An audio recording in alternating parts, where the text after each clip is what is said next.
Hey guys, welcome back to another video. This video is Love After Lockup Season 2, Episode 12, Visits and Violation. Thank you guys so much for coming back, and let's go ahead and get started, okay?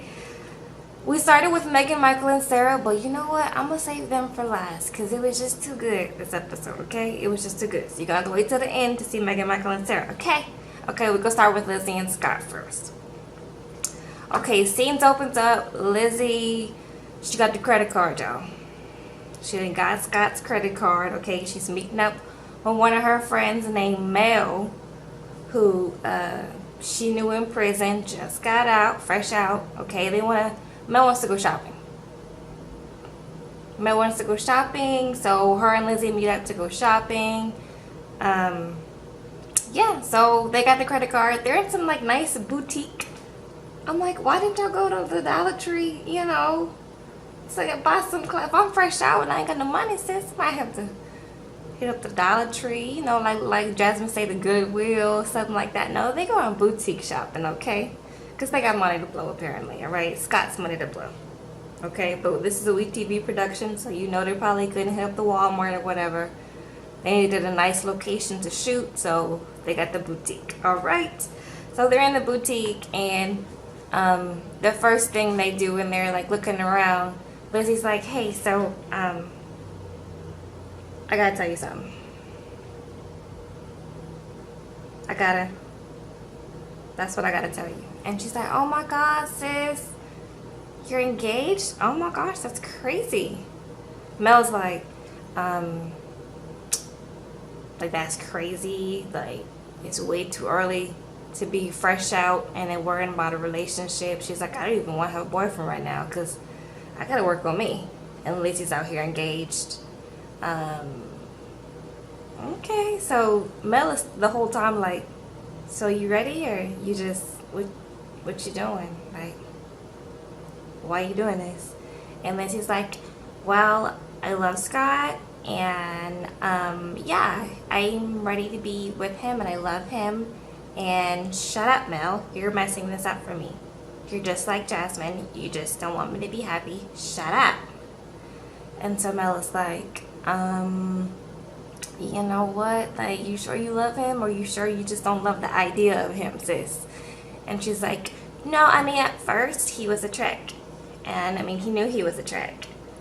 So, I mean, now he's not a trick. So what's the problem? I mean, he gives me his money. He loves it. I love it. Shut up. And Mel is just like, okay, I mean, sis, this is fine. Okay, if you love it and Scott loves it, I love it. Okay, that's basically what Mel was. Mel was like, look, as long as you can pay for these clothes with Scott's credit card, I mean, it's the engagement, everything is fine with me. I'll come. Give me this, send me an invite, sis. So they get to the counter, and I mean, they just stockpiled clothes. I'm like, oh my gosh. Oh my gosh. They bought so many clothes. And Lizzie was like, I really hope that Scott's credit card goes through, because I remember last time at dinner, it didn't go through. And I just hope he has money, because, I mean, you know, what's the point? So I hope it goes through and it doesn't make me look like a fool. And so the card goes through and everything. It was $1,900. Lizzie, I know you the master manipulator, Lizzie, but this, girl, that's a lot of money for some clothes, sis.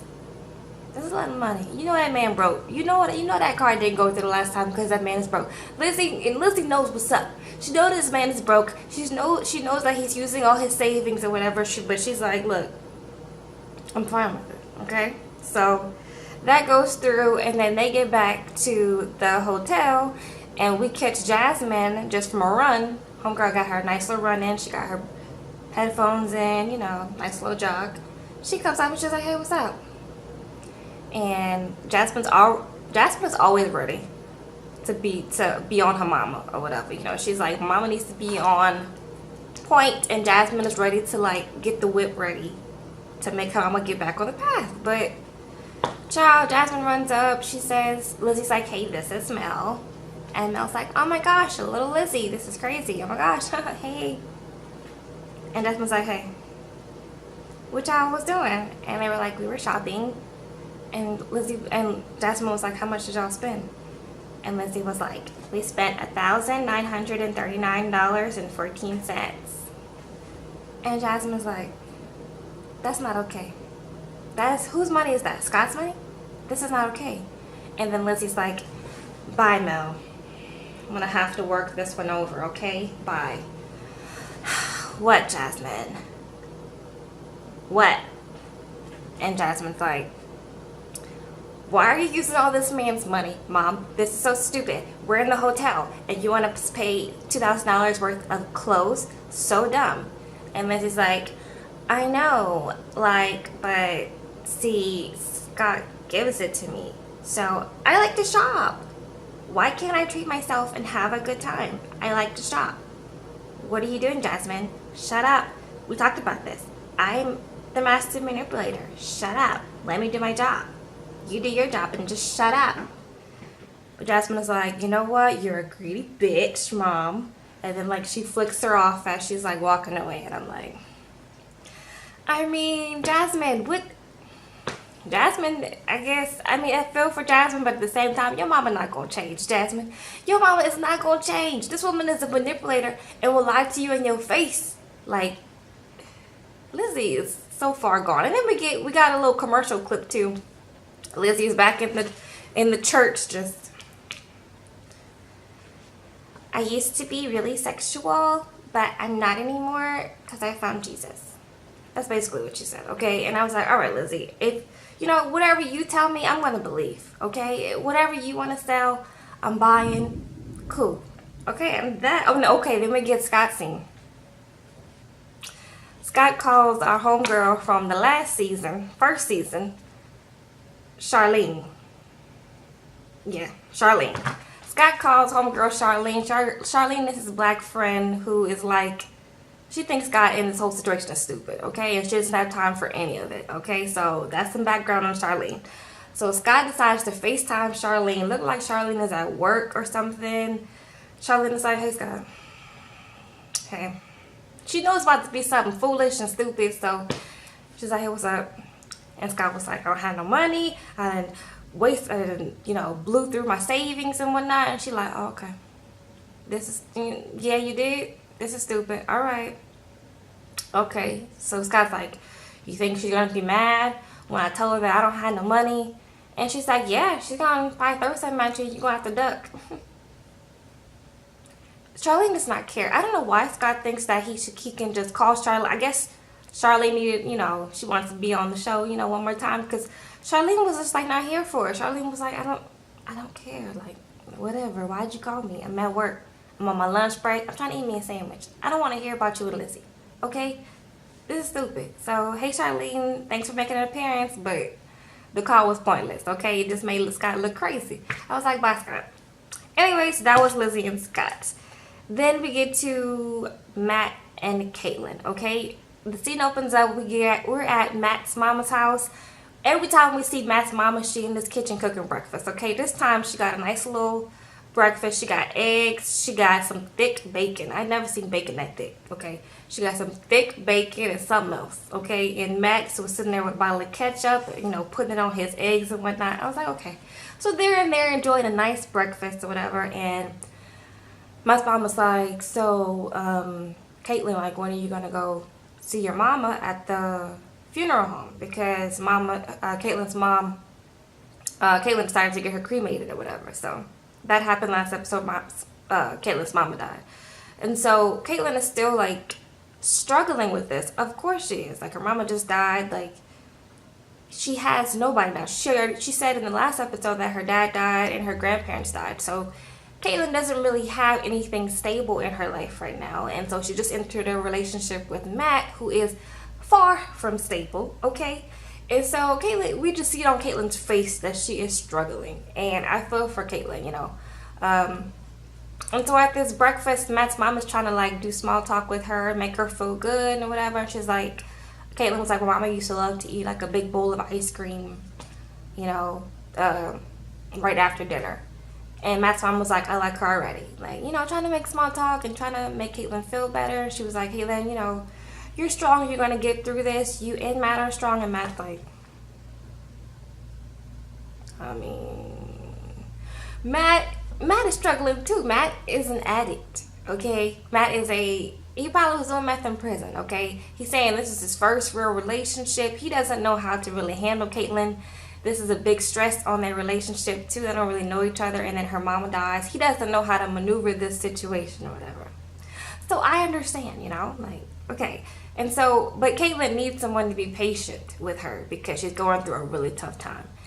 And Matt don't understand that, okay? Matt is just like, look, stop bossing me around and ordering me around, making me put stuff in your car. Caitlyn needed him to put something in her car so she can get to the funeral home. And Matt was like, look,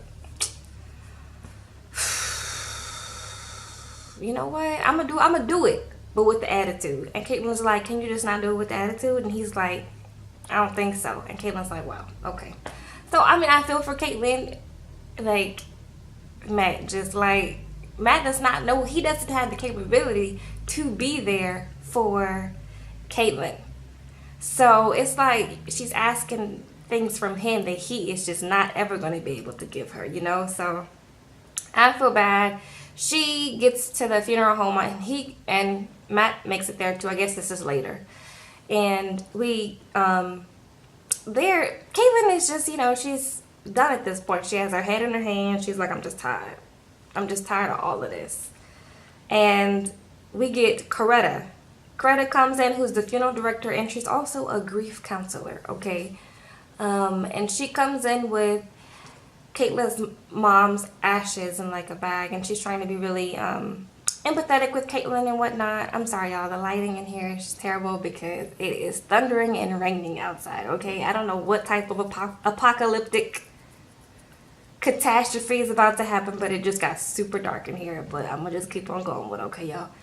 So Coretta comes in with the ashes and whatnot, and she's like, okay, so, you know, I'm sorry for your loss and whatnot, and what do you need from me, any questions or whatever? And Caitlyn's like, look, I just want to go, like, you know, I don't really have any questions right now, it's not a big deal, like, you know, whatever.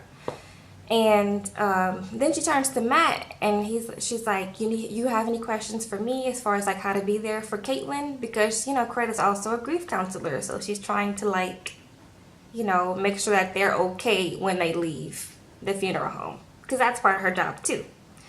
And so Matt is like, I just don't know how to be there for her, and like how to be the best, you know, be there for her the best way I can. And so Coretta's like, Coretta asked Caitlyn, she's like, hey, how do you think Matt can be there for you? And Caitlyn's like, yeah, I mean, just simple respect, basically.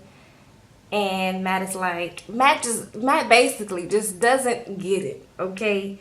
He's like, this is my first real relationship. I need patience too. But it's like, Matt, this girl's mama just died. So, like, it's a lot on her. But Matt is a struggling addict who has a lot of insecurities and a lot of things he needs to get over before he can be there for somebody. So the whole thing is just, it's just built on a foundation of just lies. It's not gonna work right now. This whole situation is just, it's hard to watch because they're asking of each other what they don't have. And so Coretta's just in the crossfire because they keep getting up and leaving out the room and whatnot, and Coretta's like, oh, okay, I don't know if I asked for all of this, but I'm like, Coretta, I don't know, girl. I don't know if you can fix this. So and then Matt was in there just cursing and whatnot. He's like, excuse me for cursing. I was like, this is a mess. So that's basically it for them. Matt is like, I don't know. I mean, if we fighting, I'm going to just leave. But if we good, I'm going to stay. And I'm like, I don't know. Okay, so Tracy and Clint. Okay, Tracy is still locked up, Shay. Free Tracy, I guess. I mean, I don't know. Clint is going to ride up to Texas to go and meet Tracy. So Clint brings his little cousin with him who looks just like Clint. Got to be on his mama's side because I thought that was Clint's brother for a second. He looked just like Clint. And so Clint's cousin is like, I mean, I'm here. Like, okay, I'm going to come with you to ride, you know, but I'm not going to give you anything else, okay? He was just there, all right? So Clint is nervous. He's like, we're gonna ride through Texas. He's in New Mexico, and they're gonna ride to Texas to go see Tracy at the prison, at the jail. Okay. And so they're riding. They get right outside the jail, and then Clint gets a phone call. He's like, "What's up? Hey, how are you? I'm good. How about yourself? What? Okay.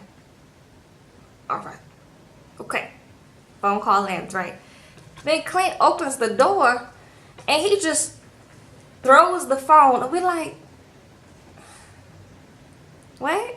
So Clint just goes crazy, okay? Clint is like, but he, he kind of turns into like a little baby Hulk or whatever. And we're just like, what's wrong, Clint?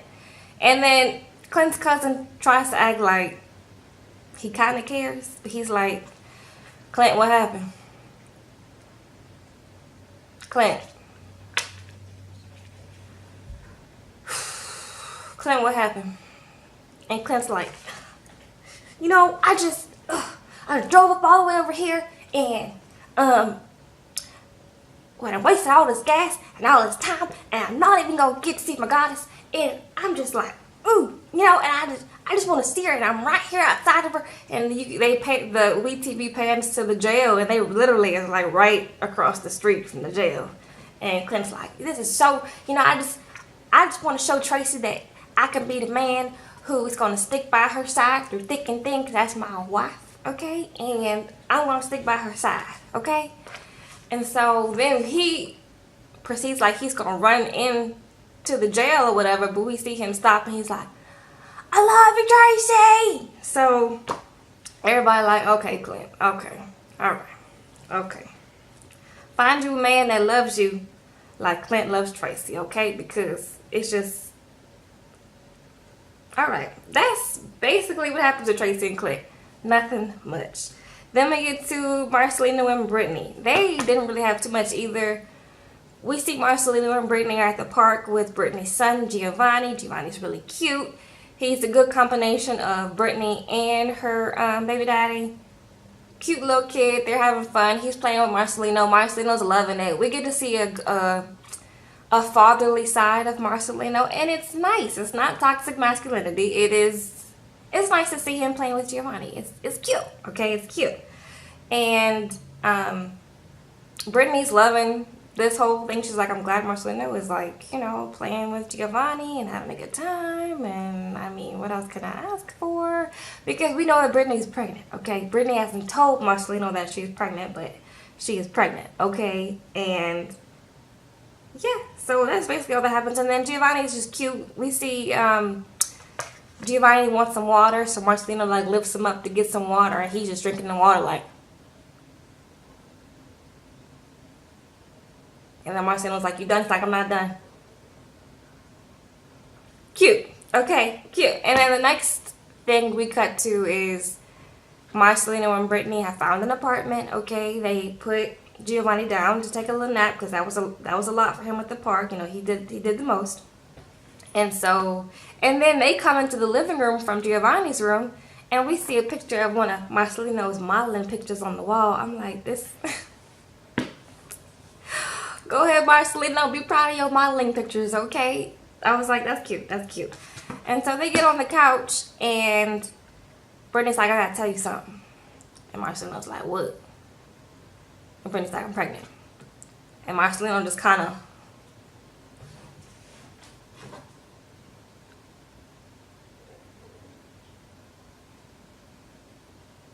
gives us a little pause for a second, and Brittany's like, so you happy or what? And Marcelino's like, well, that's good, And so he gives her a hug and whatnot, and it's all to the good, He's happy, he's excited, he feels like this is the next step in their relationship, and he feels like he has something solid with Brittany now, okay? And she's happy, they're happy. He wants a son. It's cute, cool, okay? Not to who y'all really want to see, okay? Megan, Michael, and Sarah. Okay? Whew. This was a lot. Okay, so Michael's at the airport, right, to pick up Megan. And Michael is coming there, and he's like, I want to break it off with Megan because, his mama was talking to him last episode, and she was like, you don't love Megan? Like, you got a wife and you got a kid. Try to make it work with your wife and kid before you start playing around, you know, and trying to create other relationships and other things. And you haven't even tried to work with your wife and your daughter, and your wife is stuck by you, you know, since you've been in and out of prison. So Michael's like, yeah, you right. He's like, I'm gonna tell Megan they, you know, it's got to be cut off. And so Megan is just all excited. She's like, yeah, I'm in his hometown, girl, and I'm gonna get to meet his mama and his sister, and I'm gonna get to meet Iviana. It's gonna be all to the good. And she's like, I miss you. I can't wait, you know, to get an apartment and find a job out here. And he's like, cool. He's like, I gotta tell you something. And she's like, what? And he's like, I gotta go meet my PO. And she's like, okay. He's like, I gotta meet her at 6. So apparently it was like 5 something, okay? And Michael, you got an hour to meet your PO, okay? This is what your mama is talking about, okay? Messing around, not really taking things seriously, you know? And so they have an hour to get to this PO, to the sheriff's office. And Megan has it in her GPS. She pulled it up on her GPS, and Michael is driving, and they're first looking for like Andrew Street, and they can't find Andrew Street. So Michael's like, so they're both kind of getting nervous because they're like, we don't know where Andrew Street is. Like, it's almost 5:30 at this point. And so the producers see them like struggling to find where the sheriff's office is, and they're like, where y'all need to go? And Michael tells the producers, and they're like, this is in a whole different city. It's 41 minutes away. And it's 5:30. So he's going to be late to his to see his parole officer, which you can't do that, you know, especially because Michael has already did some other violations before, and they haven't known where Michael is, and you can't do that when you're on parole. So Michael's like, light me up a cigarette. And so that's when you know Michael, he doesn't show you any emotion. But when he said, light me up a cigarette, I could tell he was nervous, okay? He's not going to give you any type of nervousness in his face. But when he told you light him up that cigarette, he was nervous, okay? And so Michael is driving crazy now. And I'm like, Michael, if they put you over for a ticket too, you can get sent. Like, that's going to be a violation too. So it's just a really bad situation. He's like, girl, you need to learn how to use a GPS. And Megan is like nervous, and she's like, you know, she hasn't seen Michael like this. You know, they haven't really seen each other too much. And this is a whole new experience for Megan too. And she's like, you know, I didn't know he had to be, you know, for his PO at 6, like, you know, and Sarah is blowing up Michael because the PO officer is calling Sarah to find out where to find out where Michael is. And he's like, Sarah blowing me up. And so they make it to the sheriff's office. It is 6:10. Okay, he is late. All right. And so the first thing, he opens the door, the parole officer's right there like, you late. Like, parole is your main priority. So, you know, this is a violation. And he's talking to Michael all kind of crazy. And I'm like, okay, you don't have police officers there. And so Megan is like shocked because Megan, you know, they have to search the car and whatnot. And the parole officer tells Michael, you're not even supposed to be driving. Like, this is a couple of different violations. Like, what are you doing? And so they search through the car, and they're searching through Megan's stuff. And she's like, I feel violated. It's like, sis, you didn't think about all this stuff before you thought about being with somebody who was going to be on parole or coming right out of prison? Like, Megan is just clueless. Like, I'm like, okay, Megan, all right. So basically they arrest Michael. They arrest him because, you know, he violated his parole. And yeah, so that's all Megan knows. She's like, they arrested him. They took him. And so the next thing we see Michael's mama and his sister. So they are distraught because this boy got arrested again, and they've been through this with him since he was like 15. So like 9 or 10 years they've been through this whole scenario with him time and time and again. And so they're just kind of over it. They're like, what is he doing? Like, why is this not of importance to him? Why is him being free and out of jail and out of trouble and not playing these games and stuff, why is it not of importance to him? You know? And I mean, there should be a whole topic on parole and like the strictness of parole and kind of how it sets you up for failure. And that's a whole nother topic. But, and we know that. But, I mean, Michael, like, all these little violations could have been avoided. So, they're just upset with Michael, and they're just like, look, this is crazy. And they're outside of the hotel where Megan is. Okay? Because I guess somebody told them where Megan was staying. And so, they're outside the hotel, and Michael's mom was like, you know, the reason why he was late was because he was trying to pick up Megan. Like, and she's like, she gotta go. She gotta go. Okay, so that's the type of energy Michael's mama came into the hotel with. She was like, she knocked on the door. Okay, Megan opens up, and Megan is like kind of surprised. She's like, hey, like, what's going on? And she was like, hey, I'm Carolyn. I'm Michael's mom. We met on FaceTime once. He is back in jail and on parole violation, and he's probably gonna be there for the next 4 months. And Megan's like, oh my god. And she's like, Michael's mom was like, that's all I gotta tell you. And then Megan was like, well, because I said that's all I gotta tell you. But wait, what happened? I said that's all I gotta tell you. Okay, Michael's mama was not here for Megan. She was like, I'm not telling you nothing. You know, he might contact you if he needs to contact you, and that's on y'all. But I'm not telling you nothing, okay? And Michael's mama was like, I'm done with you. I'm done with Michael, okay? And Megan was like, okay, can't give you a hug? And Michael's mama was like, shit. All right, come here. So after the hug, like, Michael's mom was like, bye. And then the door closes, and Michael's mom was like talking to the producer. She's like, look, I'm not going to tell Megan about Sarah or Sarah about Megan because that's none of my business, okay? That's Michael's job to do. And I'm like, sis, I mean, Sarah gonna find out, okay? Because the whole reason why Michael was late was because of Megan. So I'm like, all right, I don't know. So we get back to Megan and her room, and she's like, I mean, Michael's mama was short with me, and this was an awkward situation, but I'm glad I saw her or whatever, and she told me. But I'm upset because I done got all of these clothes, and we cut to the luggage, and she done brought all her clothes up here to come see Michael. Because she got that one-way ticket, you know, and she didn't know when she was coming back, so she done brought all her clothes and all her belongings and everything, and she's like, I'm gonna look stupid when I go back home. I'm like, you will, sis. You will, okay? Yeah. And so, get to the next scene. We see Michael's mama and sister meet up with Sarah and Aviana. And Aviana's so cute. She's like, I want a milkshake. Give me a milkshake, okay?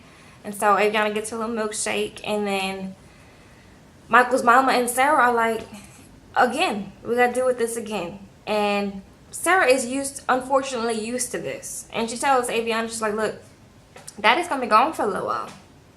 You know, he's going to work and he's gonna be gone for a little while, okay? And you can tell Aviana is confused. It's confusing for a toddler to understand somebody coming in and out, you know? And so it's just, it's a sad situation. I mean, yeah. Basically, it's a terrible situation, sad situation. And that's pretty much it, y'all. I don't know. I don't know what's gonna happen. We still not getting the sit down with Sarah and Megan, but it seems like next episode Sarah is gonna hear about that he was late because he was with a girl named Megan. So that might come up next episode, but we don't know, y'all. I don't know. I don't know how to feel, y'all. I don't know how to feel. Let me know what you guys think about it. Let me know what y'all feel in the comments below. Thank you so much as always for commenting on my other videos. And don't forget to hit a like. Hit that like button because it helps me so much. I really appreciate that, y'all. And I will see y'all in the next video. Bye.